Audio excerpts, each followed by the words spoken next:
I am Nahid Kabbani, and this is the Lighthouse for today's viewers.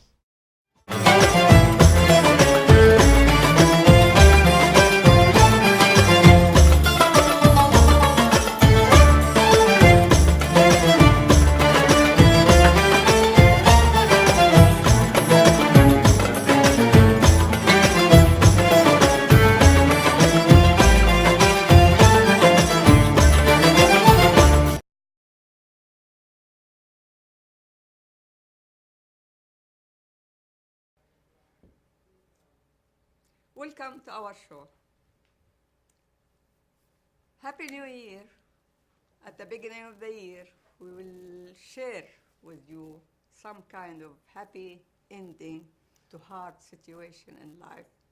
Everybody has something like this, but we like to let you feel that after the dark, there is a light, and always, always we wait for that light to shine on our life, to be able to celebrate real happy life.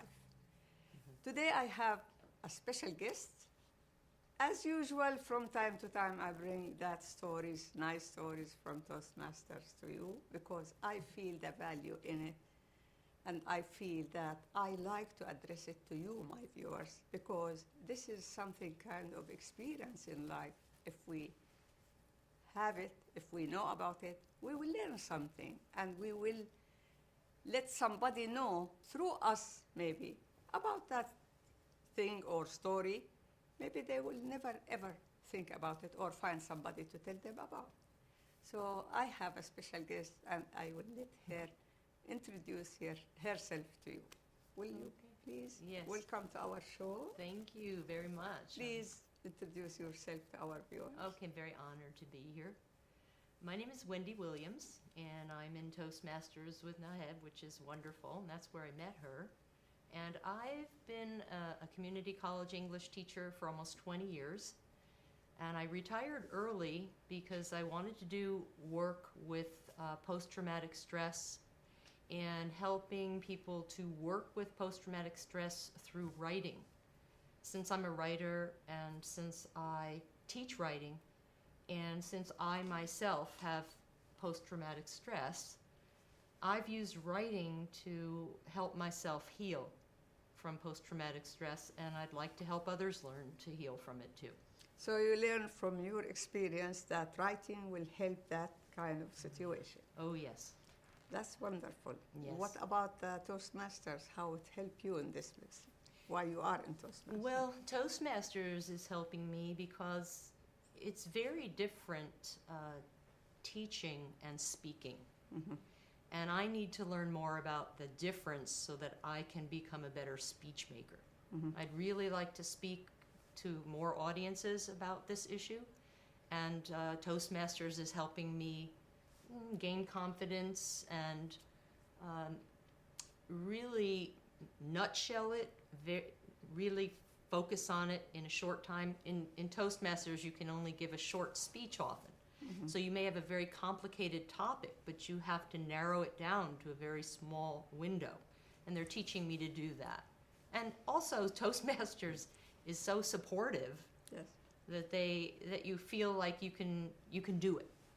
You can set goals and you can achieve things. So I'm really grateful. Absolutely. Yeah. Do you think there is a lot of people need to know about this kind of symptoms or something? Yes, well, I think a lot of people need to know about the symptoms of post-traumatic stress. They need to know what it is. Because if they know what it is, they'll know whether they have it or not. They'll know whether somebody else has it. They'll know how to deal with it within themselves and create, hopefully, ultimately, a more peaceful life. And for themselves and other people around them. And they can empower themselves. If they have this knowledge, it's power. A very self-valuing kind of power. I don't mean power over. I mean a power within, so to be strong. I agree with you. I'm asking for the answer for our viewers, because in my opinion, maybe I will not be make it big issue but maybe over 70% of people after 50, within 50 years, have that kind of hard situation inside of them. Yes. When they know what is it, they will understand it, Yes. they will fix it up. It will be okay. Yes, absolutely. Teaching community college, a lot of my students had post-traumatic stress. Many of them grew up in Oakland and they had drive-by shootings. They themselves were shot. Their relatives were injured. Every day, people in the class, they had lovers, friends die, actually, in their arms. They are still suffering. And through writing in the class, they were able to actually relieve themselves of some of that suffering. So I'm grateful, very grateful. Absolutely. Yeah. In fact, my guest is the youngest, latest member in our club. Her ice-breaking, that first speech, it shocked us. And it gave us background about her, let us know about her, and we will let you know about her through her speech now that we will talk. Will you please? Thank you. You're welcome. And I'm honored to be here. And this speech is entitled The Aliveness of Me. So the good news is that I was born a healthy baby, 6 pounds, 7 ounces in 1952, July 1st, in Hillside, New Jersey, to my parents, Edith and Edward Williams. They were very proud and very happy. The bad news is that I began to lose weight. I lost 1 pound, I lost another pound, and when I was 4 pounds, the doctors finally diagnosed the problem correctly. And what I had was called pyloric stenosis. It's a fancy word for a blockage in my stomach that prevented food from moving from the stomach to the small intestine. So basically, I wasn't getting food, I wasn't digesting my food, and I was starving to death. Well, the good news is that they could operate on this. And they did operate, and here I am, because it was very successful. And believe it or not, I haven't had a single problem with my stomach since I was operated on at 1 month old. The bad news is that I was operated on without anesthesia, without pain control, and this was very standard at the time in America. What I did receive was a paralytic drug so that I was paralyzed and awake and conscious for the surgery, but immobilized so I couldn't move. Very difficult. I recovered in the hospital, and the day I was to leave, the surgeon asked my mother to come into his office for a consultation. This man was a German Jew. He had escaped Nazi Germany, and he was a very eminent pediatric surgeon. He said to my mother in a very thick accent, "Mrs. Williams, we will not be doing surgery again. If she cries, she dies." Whoa. If she cries, she dies. If she cries and bursts her stitches, we cannot repair it again. If she coughs too hard, if she burps hard, if she moves too much, we cannot repair it. Well, you can imagine what this was like for my parents and my family. And my mother thought to herself, "Oh, the battle is on." She went home with my father and decided to ship my brother off for the next month and a half to live with my aunt and uncle so that she could focus entirely on me. And she and my father put together a schedule of caring for me 24/7. So that every time I would move, cry, burp, something, somebody was rushing up to me. Well, the good news is my stitches didn't burst. Okay, and here I am. Okay. The bad news is that I learned something terrible about myself. I learned that my emotions are dangerous. And in fact, my emotions kill. And I learned that my body, my own body, was an enemy to myself. This was very difficult. Don't get me wrong, I grew up, I had a lot of friends, I had fun, I had a lot of successes, and maybe to the outside I looked successful in so many ways, but I also had a lot of downs. And in my teens and in my early 20s, my life would be a very big up and a very big down. So my life was like a roller coaster. And by the time I hit age 22, I really didn't know myself. I lost myself. I lost my connection with who I was emotionally. And I had a breakdown. I crashed. So the good news is I discovered writing through this process. I discovered writing. I began to write in a journal. And then I began to write many times a day in a journal over many years. And I wrote poetry. And I then began to write stories. And through this process of self-examination, I was able to rediscover who I am. I was able to find my way emotionally back to myself. So, while I've had many successes with my writing, I've had poetry published, short stories published, essays published, memoir published. I've earned my MFA, my Master of Fine Arts in Creative Writing, and I've been privileged to work with community college students for over 20 years, teaching them reading, writing, English, critical thinking. But I'd say that my biggest victory or my biggest success was very internal, very personal. For me, I found my way back through writing to my emotional core, if you will. And I discovered that emotions are really the guideposts to my aliveness. My emotions are my guideposts to being alive, okay? And my body certainly is not my enemy. My body is my home. Thank you.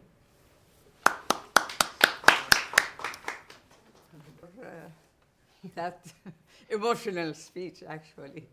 Thank you. We'll make comments after the break. So Okay, thank you. we'll be back soon. You're watching The Lighthouse for today's viewers, brought to you by oneworldforyou.org.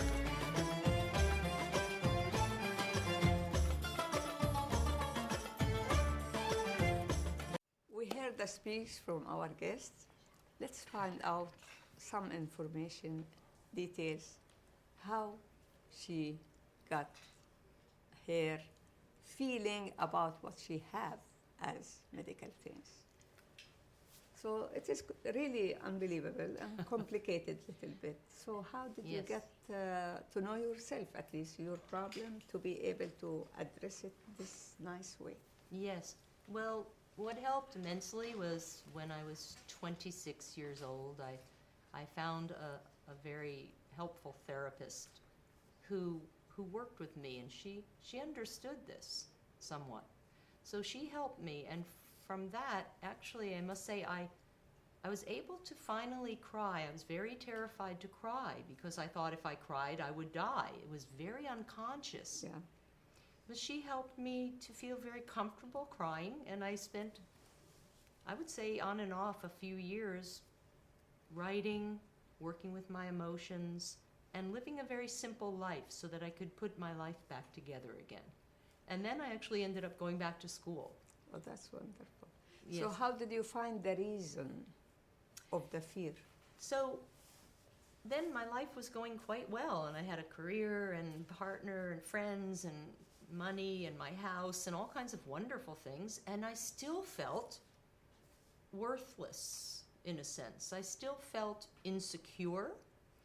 I couldn't understand why someone who had all these beautiful things would wake up in terror every morning. For what reason? Living in America, there's no war going on, but I'm waking up with my teeth clenched and as if someone's after me and going to hurt me. So I started to pay attention deeply to what this message was and realized that I not only had I had a lot of just tension overall. I discovered that I had a huge startle response that most people don't have. I could be home with a friend in the house and know everything's safe, but if we both got to the same doorway at the same time, as if an intruder was in the house, and it's my friend. So I realized, and also one thing I noticed was when I would go out at night walking, I would try to defend people I was walking with. I had a flashlight and I would be shining it ahead, and I was to the point where I was kind of intrusive, and they'd say, "We don't need a flashlight. The moon is out. What is wrong with you?" And I realized over time, by the reactions of other people to me and by my noticing things about myself, that I was in a state of defense. And I don't want to live like that. A state of always preparing for an attack,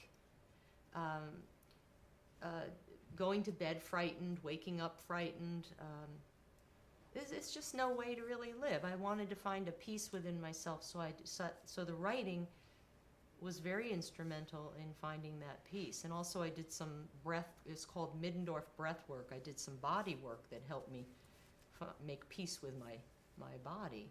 It took many years of paying attention to this. And also, I don't think I said this to you, but I've done an enormous amount of reading on post-traumatic stress. Mm-hmm. And I have a blog and a website so that I read material and then I summarize it, and then I write articles for people so to help them try to understand whether they have PTSD, whether a friend of theirs has it, and what they can do to heal themselves from it, and what I've done to heal myself from it. And maybe they should watch this video or read that article. So I'm trying to help people overcome what I've been coping with myself. So you brought the second speech and you Yes. explained some items and things in it. So I guess it's better to complete the story for our guests, Okay. viewers, All to right. be able to continue understanding the situation. Will you please give us the other Yes, speech? thank you. You're welcome. So what is post-traumatic stress anyway? It's called PTSD, or post-traumatic stress disorder. We hear a lot about it because of the veterans returning from the war in Afghanistan. We hear about it because of the people suffering because they were veterans of the war of Iraq.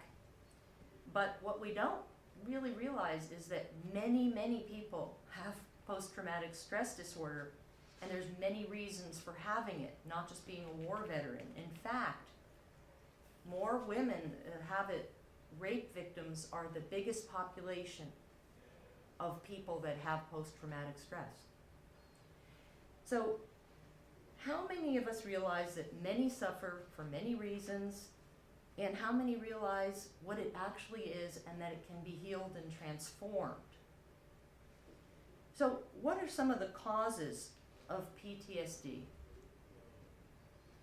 There are many. One of the causes are, for example, car accidents or physical injuries, or someone witnessing a physical injury. They themselves can become traumatized by just witnessing. A child witnessing domestic violence in their house can become traumatized by witnessing it. A sudden death of a loved one can cause PTSD, especially, for example, shootings, especially if there's a violent incident. when we think of war, we think of veterans always. But what about the people in the war zone? What about the people who are living, the citizens, living through the war? And what about the fact that they often have to abandon their homes and flee and become refugees and leave their entire country behind and come to a strange new place? I mean, this in itself is a huge cause of post-traumatic stress. As I said, survivors of invasive medical procedures can have PTSD, especially if you're a child or an infant and you have an invasive procedure early on. And I myself have had one, and that's why I'm talking about this today. Victims of child abuse and sexual abuse have PTSD, and also people who've experienced natural disasters. That's clear, right? Okay, typhoons, earthquakes, horrible things happen. And someone who witnesses those things too can have post-traumatic stress. So one of the facts that I wanted to say to you is that someone can have post-traumatic stress and not even realize it. So that's why I'm talking about it today. And also, according to the psychologist, Dr. Murray, nearly 8% of the American population over age 18 have post-traumatic stress. So if you add all the children and teenagers who have post-traumatic stress, that's a large part of the American population. So what is post-traumatic stress? What is PTSD? And here are some of the symptoms so that you can kind of get more of a picture of it. One of the biggest symptoms is flashbacks.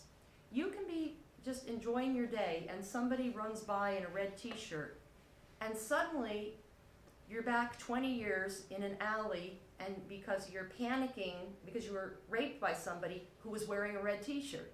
It's called a flashback, and it just takes you right out of the present into the past, and you're in panic.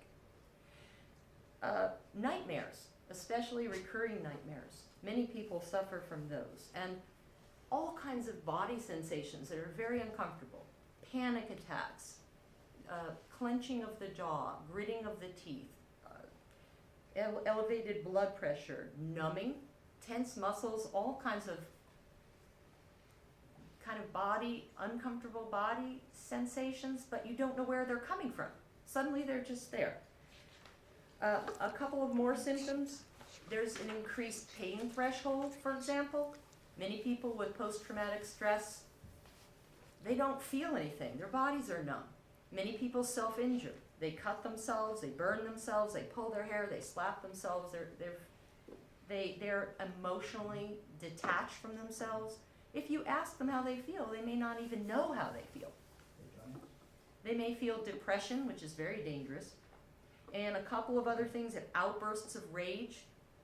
So do you see how many things there are? Sleep disturbance, exaggerated startle response for no reason.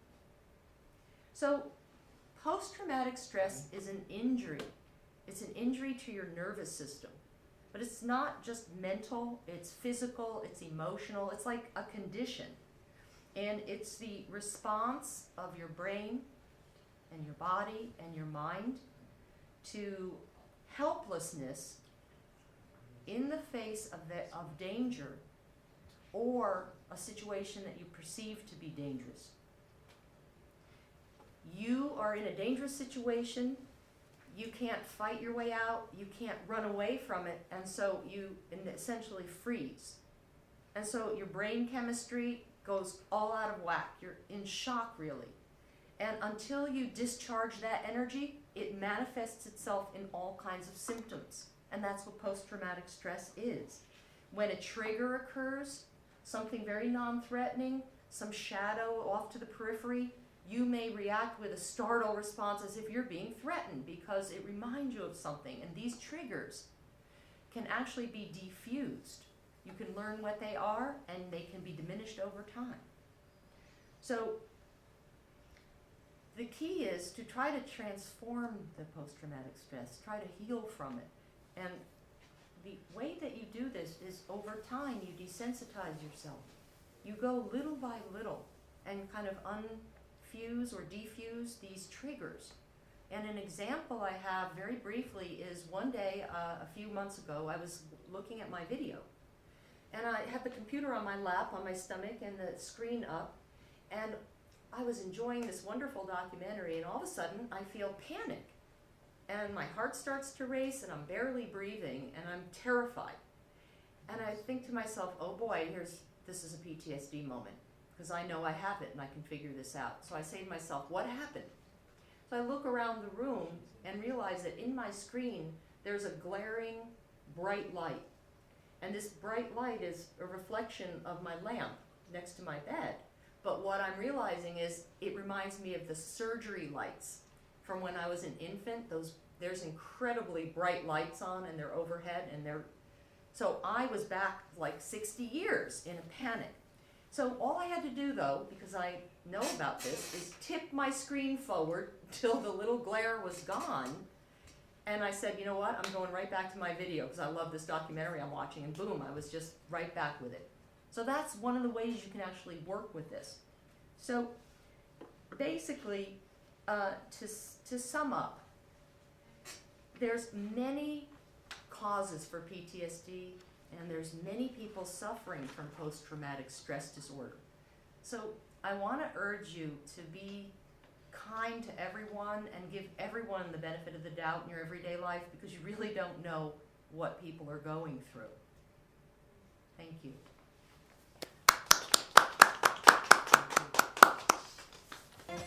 oneworldforyou.org, promoting cultural understanding through the media.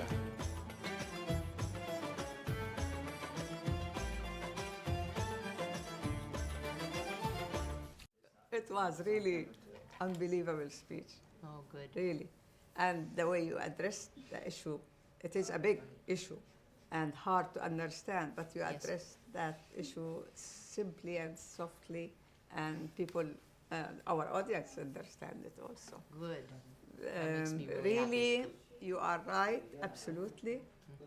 You have around us, we have a lot of people have something in their life, something bothering them we don't know about. When Yes. we see some action we don't like, we look around, we get scared sometimes, we Yes. don't know what to do. Yes. So really, as I mentioned before, maybe a lot of people came as veterans from ugly wars. Yes. No war is nice to begin with, Yeah. but like Vietnam War, or Afghanistan War, or Iraq War, Yeah. it's ugly for the veteran, ugly for the people who live in that area, ugly for the people who left their homes Very and much. came across Absolutely. to live in other country, Yes. and with carrying all this kind of what you describe Yes, they with are. no knowledge about it. Yes. All what they know that Yes. they help themselves, they help their family to be safe. They left, Yes. but they left with a package. Yes. That's what I'm looking for sometimes to help, because so many people around us, especially the new refugees, came from Iraq War and came with disaster. Absolutely. After disaster, they left their country to another country, either Turkey or Syria or Lebanon or whatever area, 2, 3, 4 years with no home, real home. Yes. Then they came up here. Okay, they were refugees for 5 years before they come here. And they come with nothing in Yes. their hand, money-wise, That's right. after they were in good shape in their countries. They have home. Now they have no home. They try to accomplish something, try to rebuild from zero. Yes. It is really sad and difficult Very to watch difficult. people. You know their background. You as American, you look around and you feel, for those people, but you don't know their background. Yes. You don't know what kind of life they lived before. Yes. You don't know about their country That's right. as history, as Absolutely. level of education or happiness or things available in that area. So it is sad to see people get to that life with no choice. Yes. No choice. That's right. Well, a If lot. there is no war, they are there. They will be in their home. Yes. That war, it took years as war, and it took years to take them out of that zone, and years to come to America. How many years in life? How they can spend the rest of their life?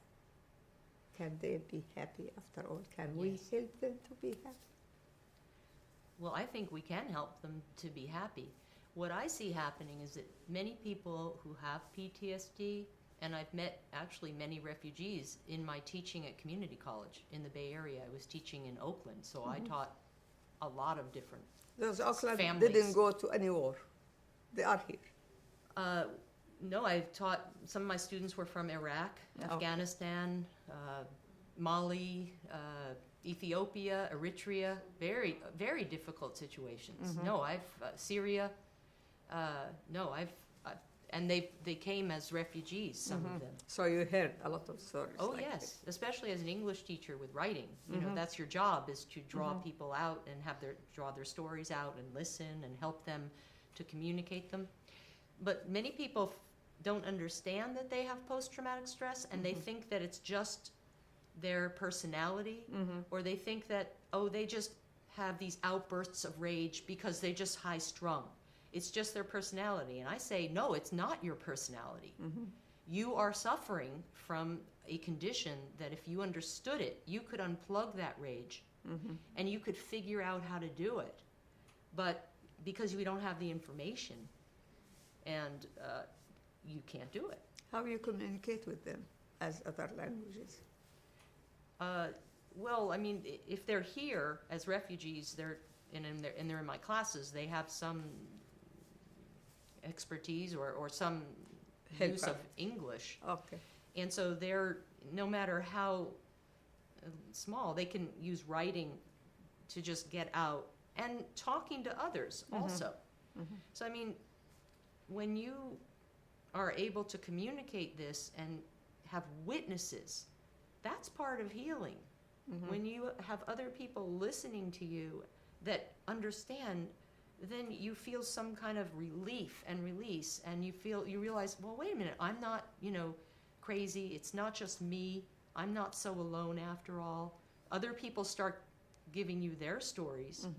So, but especially with writing, I would give them as assignments to actually write about these things, so that they could communicate to themselves what's going on with them. But their parents, maybe they don't know that they have No, they this don't. kind of... They don't. But once the children know that they can go back and Fight talk to the parents. Fight for themselves. Of course they can. Yeah. And I actually had quite a long relationship with one woman, Safia Rahimi, who was a refugee from Afghanistan, who lived in Russia for a long time, and then she ended up in the United States with her husband and her son living nearby. And she and I helped her learn English from a very rudimentary level.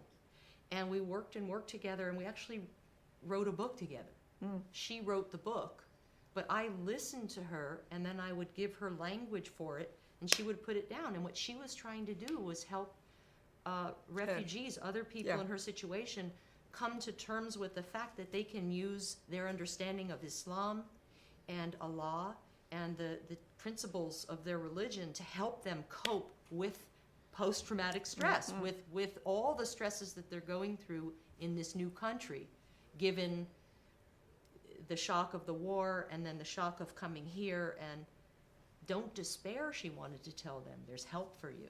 So we worked together, and it was a beautiful collaboration. She actually even sent it to President Obama, and he sent her a declaration that he had seen it and signed it, and we have nice. that. That's nice. We do have That's so nice. it was very amazing. So those kinds of collaborations between, I think, Americans and other, refugees can be really fruitful and beautiful if there's enough sympathy between and enough knowledge. In fact, I guess.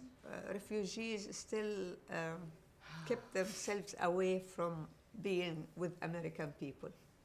And even they go to school, most of the schools close on them But Yeah. when they go to school, they tell the story about cooking or doing small things. They don't go deeper in their situations. Yes. And Middle Eastern, in general, they don't believe or they don't talk about this kind of sickness. Yes. They hide the person if he have something wrong Ah. because it feels ashamed. They feel Yes. something wrong. Yes. And we don't have names, we don't have specialists, we don't have that kind of knowledge about these emotional things. Yes. We don't deal with it. So now, when they came to America, they will, somebody like you will understand the situation, will guide somebody. That somebody will do something for other. Yes. Little by little, Yes. will be known, and Yes. they will understand the whole situation. It might be like the lightning Yes. subject for them Yes. to understand their situation and their struggle. And they try to help themselves by seeking help. Well, and then some of my students actually went on to help others. Once they knew what Yes. they were experiencing, Yes, then they wanted to help other people. Absolutely. absolutely. Like You know. any other thing, I heard a lot of stories like somebody struggled to find her way or his way to find a job or to find a Yes. office to for the help, supplements and things, supplies. When they see somebody struggle, they lead them to that Absolutely. place because they feel with them. The same with Absolutely. those things, unknown things. When Yes. they know something and feel the difference between known and unknown, Right. they will be happy to help others.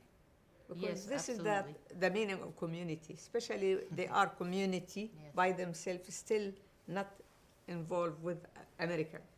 Right. So it might Right. be a big help if we open the door and open that subject for a small group, Yes. and that small group will talk to the other. Then Yes. little by little will help emotional side and will help through the trauma what they have. Carry it Absolutely. without notice Yes. and be happier later. Maybe when you are happy, you find job, you find your way, you Yes, see yes. through your eyes different look. The whole thing's different. Well, someone could learn to do what I do. I have a post-traumatic stress group that I work with, and I give them writing assignments. And someone can learn to do that and then do it in their own language. You know, they could take it in English, but then if they know another language, then they can do that with their relatives Yes. or friends Yes. and do it in the language they're comfortable Yeah. in. It become like a kind of picnic and, kind of game or whatever. Yes, it is. in a Fun to sense. do because they will feel they are doing something. They are writing a story. Yes. But the result of writing Yeah. will be healing. That's it. And that's the beauty of it. That's it. And if I didn't meet you, if I didn't hear your story in Toastmasters, I will not know myself about the story. Oh, fantastic. Really, because I'm learning also. Yes. Yes. I'm learning also. Yes. I read, I hear, I follow the news, but to feel the need, the big need, and the size of trauma around you, and you know your people struggle, but you don't know exactly why they struggle. How can I Yes. help? Okay, Yes. if they find a job, can I make them happy? Maybe some people have a job, but still not happy. That's right. But I cannot figure out why. Maybe they are not thankful. Maybe I can put words to think, to give me an answer. But it's not the right word Yes. because the situation is different than what I thought. Well, your religion can help you, and also though it helps to understand what these triggers are, so that you can you can even ask God to help you. What are my triggers? Help me heal these triggers, so that I can identify them and I can defuse them, and I won't be creating unhappiness for other people. Then I'm more peaceful, and then other people want me in their job or at school or in the family, and it changes everything. Yeah. Yeah. Yeah, but it need time to accept Yes. being in America, and for men, they have high voice, for example. They are controllers. Yes. Those are things, it should be nature. This is their own way. You don't feel where is the difference between sickness or reality. Yes. It's hard to figure out. And women also accept things in Middle East. They cannot accept that things now because the rules here different than over there. Right. So they struggle with other things also, how Yes. to deal, if they understood how to deal with it, how they will tell the husband, I cannot take this. And those things, cultural things That's and very background, difficult. a lot of points. Yes. But major It's one difficult. is the war and the fear inside and the Yes. trauma. Yes. If we focus on this big issue and ease it up to them, they might see the other and deal with it easier. That's so. That's a great topic, and it needs show by itself. So Yes, it does. we will have a break, and we will be back soon to talk about some other subjects. We'll see you soon.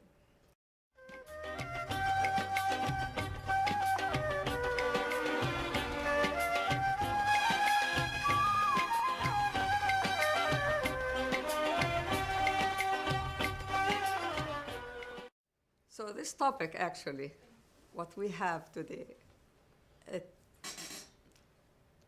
is important to talk about it because there is a lot of refugees now around us, and we like to help them, and we are around them trying to create any group of workers, volunteer or organizations to give them a hand to live happier in our country, to be better citizen in our country also, because they will be soon American citizen, and would love to have them with us, sharing the good life, what we have, and be happy. But there is a lot of lack of things as background, also beside the trauma what we are talking about. I would love to talk about those things, even it's not pleasant to share with my viewers about weakness from Middle East or Middle Eastern people, but to let us know about them, to help them how to go out of it. Like the background of Middle Eastern couple, let's say. Husband and wife, the husband had the upper hand, for sure. Yes. His macho yelling, like any picture in mind, controlling with this way. If he needed, not always. When he needed, he used it. But wife have kind of freedom. She can do things, but to the limit. With the war now, years of war, live miserable in their country before they come. Everything changed in their life, and they go from area to area, Yes. leaving the war zone. And they lost, for sure, they lost part of the family here or there. Yes. No family still, Absolutely. large family still Yes. complete family. Absolutely. But sad enough to say we have no control about it. Now they are here. Okay, they have the right to live happy. They have the right to relax. Beside the struggle of have the food stamps and things and the hand for living, Yes. which is very limited, Yes. struggle to live, they struggle to relax Yeah. and to look around and to learn how to adopt a new life. Yes. Because, for example, here, if he will, the father will slap the boy, maybe they will have him in jail. Yes. By law, That's right. rules are Very different different. here. To let that father know this is not acceptable here. Maybe you can do it there, but you cannot do it here. It takes a while until he understands that point. What about the other things? Yes. So things in life, a lot of things they should learn.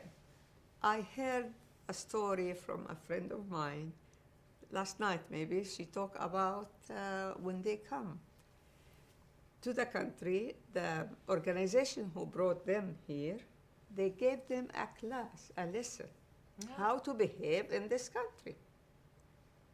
2 times, explain to them that this personality will not fit in this society. This society need, like, for example, don't stare, don't look like this, like something unknown for you. Don't look at that long because this is not polite. Yes. They gave them some points, which is great, a great help, and something unusual for them to listen to from the beginning. But there is a lot of differences. Yes. Between kind of lives, especially as I mentioned, years struggle with war, not from their home to another home directly. So how we can do that kind of, give that kind of help, and what do you think we can do? Groups or visiting or seminars, or what do you think we can do? Well, that's why I think it would be really important that if somebody worked with a group, that culturally the leaders should share. There should be some cultural values that are absolutely shared.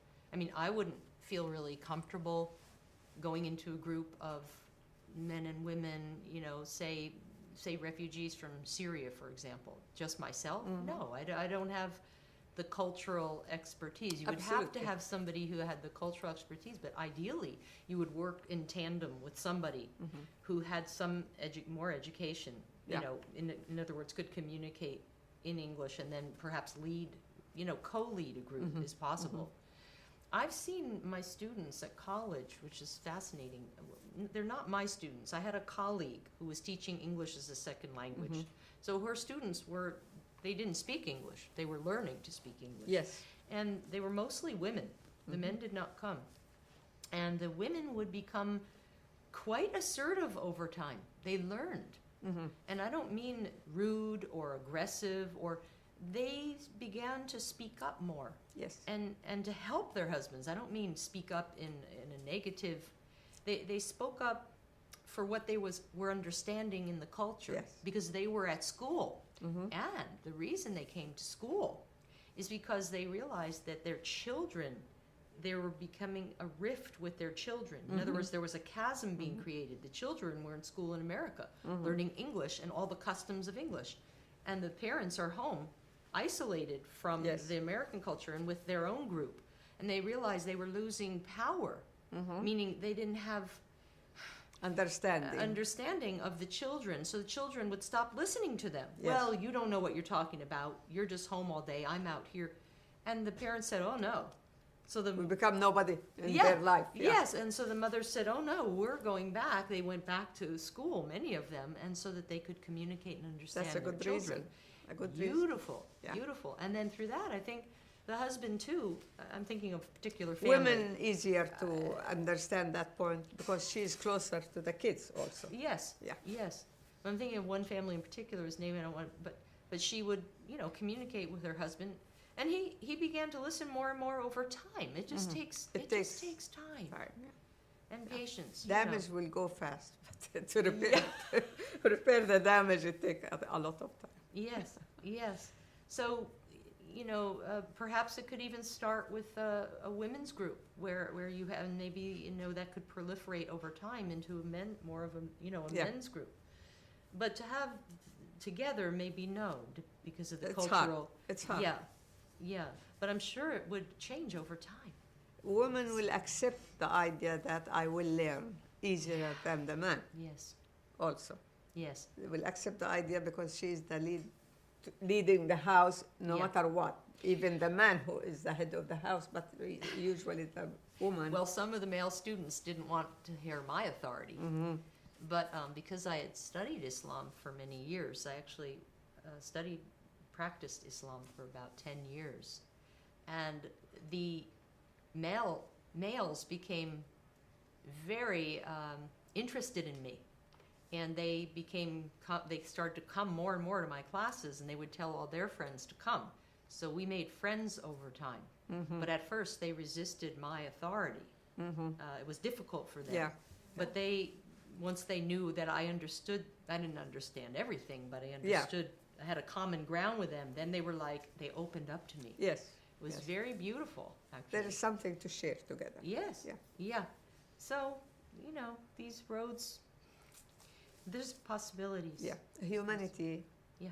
will have a way So, to communicate no Yes. matter what, that with is so. care and love and kindness.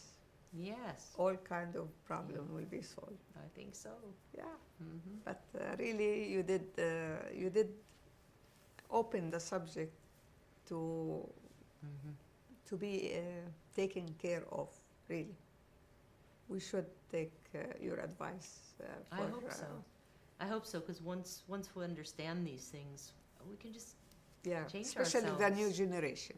yes. If we talk about women Yes. and new generation going to school and things, that's Yes. a huge It is. number from the family. Yes. Keep the men to the last. Maybe they will come by themselves when they see the differences and when they will Yes. like to join Yes. Right. the family, because Yes. they will be either having job or business, busier than the woman, maybe, in yes, a way. that's right. That's right. Even the woman now working with side by side to bring some income to the family, Yes. which is normal. And there's no enough time to take time to learn other things, skills like. Yes. Remember I told you maybe that I like to do Toastmasters in Arabic? Yes. And Oh, that would be I will amazing. do it sometime. Good. Now we are working on other issues, but I feel Toastmasters as a club, beside the speech, we learn how to behave. Yes, it's so. Yeah, we come on time, which Yeah. is no way to come on time in Middle East. Is that right? Oh. No way. This is rule of thumb. Okay. Yeah, hard to go by timing. Yes. Everything Yes. losing a little bit. Yes. Everything easy, taking it easy, especially after coming from war or something. Yes, Not for serious life, you know. Yes, For sure, if they have business or job or something, they will go on time and come on time. No doubt about it. But other things, like we don't talk, we don't across things. Yeah. We learn how to not put words, extra words in the speech. We count the and those Right. not necessarily things. Yes. I mean, we learn how to behave, how to give better speech, how to address the issue clearly. Yes, it's so. And we learn how to serve each other and help each other. It's so. Yes. That's It's a skill. It's a a skill, huge skill. and it's society skill also. Yeah. Oh, It's yeah. not business skill. Right. It's a human. Yeah. Human And skill. I felt because of mother and teenager boys especially, sometimes she loses the control Yeah. if she doesn't know how to deal with them. That's true. When she have self-confidence herself, she know how to deal with them. She That's- will have different way to deal with her kids. That's a great point. It doesn't have to be speech but as a club, it's nice to be there, and it's nice to have club. Let people know timing and going there and chit chat and do something good for to fit in this society. I think it would be very powerful to have a Toastmaster speech and speech making in Arabic. Yeah, there That is would in Middle East. Phenomenal. They are Yes, in they're Arabic, there yeah. already, but I But mean. now, as but Arab here- in Right. America, we need it. Yeah. We need it. Yes. So we'll be Exciting. pioneer in doing that. Maybe you'll help me since you know that. Okay. that kind of culture. Yes. In fact, I really appreciate your coming to the Oh, show thank and you. appreciate your interest Yeah. on the topics about refugees. And hopefully someday we'll put hands together and do something for our new immigrant, new guests in our country. Yes. And live happily together and share their own struggle and let it be out and let it go. Yes. And Well, let them me live know if I happily. can be of any help. Absolutely. Thank you. Absolutely. Yes. Thank you for coming. And Thank on you. behalf of my viewers, I thank you very much. Thank really. you. Thank you. For you, my viewers, I hope that you learned something about the disease what we were talking about, and you heard something, learn about our neighbors, new immigrants, and you knew about the struggle what they have. Maybe you will think now how to help. Think about it and give a hand to your neighbor, no matter what is a small thing. It will be a great help for them. Be kind, look around, welcome our new arrivals, and we'll be having hands together to help to have happy life in the new year and for good. Thank you for watching. We'll see you next time.